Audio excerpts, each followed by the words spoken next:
আসসালামু আলাইকুম everyone, welcome back to my channel R K cooking studio. আজকে তৈরি করছি fresh orange juice.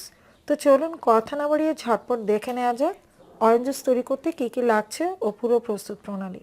Orange juice তৈরি করার জন্য আমি এখানে বিট লবণ নিয়েছি চা চামচের 5 ভাগের 1 ভাগ, লেবুর রস নিয়েছি 1 টেবিল চামচ, চিনি নিয়েছি এখানে আমি 4 টেবিল চামচ, তবে মিষ্টিটা আপনাদের ইচ্ছে অনুযায়ী বাড়িয়ে বা কমিয়ে নিতে পারেন। নর্মাল পানি ইউজ করবো আমি এখানে হাফ কাপের মতো, আর কমলা নিয়েছি 2টো। এবার আমি কমলার খোসাগুলো ছাড়িয়ে নেব।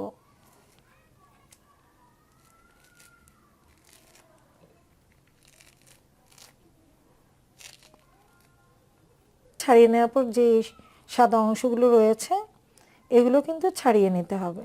তো দেখতে পাচ্ছেন আমি কিভাবে এটাকে ক্লিন করে নিচ্ছি।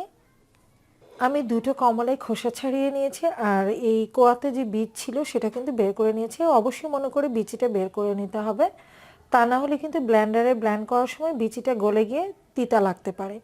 তো এবার আমি ব্লেন্ডারের জাগে সব কিছু নিয়ে নিব। এবার আমি ব্লেন্ডারের জাগে নিয়ে নিচ্ছি কমলা,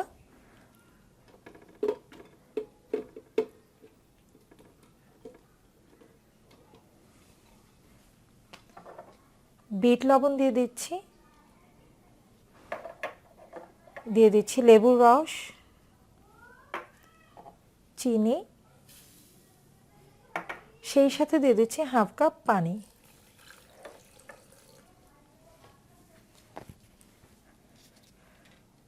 আপনারা চাইলে কিন্তু বিট লবণের পরিবর্তে রেগুলার যে খাওয়া লবণ সেটাও দিয়ে নিতে পারেন। এবার জাস্ট আমি এই সব কিছুকে ব্লেন্ড করে নিব 25 থেকে 30 সেকেন্ডের জন্য। ব্লেন্ড করা হয়ে গেছে। এবার আমি একটি ছাঁকনির সাহায্যে এই জুসটাকে ছেঁকে নিচ্ছি।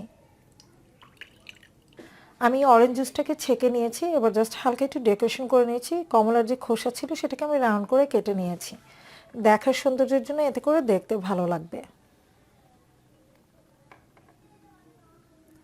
তো আমার জুসটা একদম রেডি। আশা করছি আমার আজকের রেসিপি আপনাদের ভালো লেগেছে, যদিও খুব সিম্পল একটি রেসিপি। আই হোপ আপনারা এটা এনজয় করেছেন। তো আজকের মতো এখানেই বিদায় নিচ্ছি। খুব শীঘ্রই ফিরে আসবো নতুন কোনো রেসিপি নিয়ে। সে পর্যন্ত সবাই ভালো থাকবেন, সুস্থ থাকবেন, এই প্রত্যাশায় আজকের মতো এখানেই বিদায় নিচ্ছি।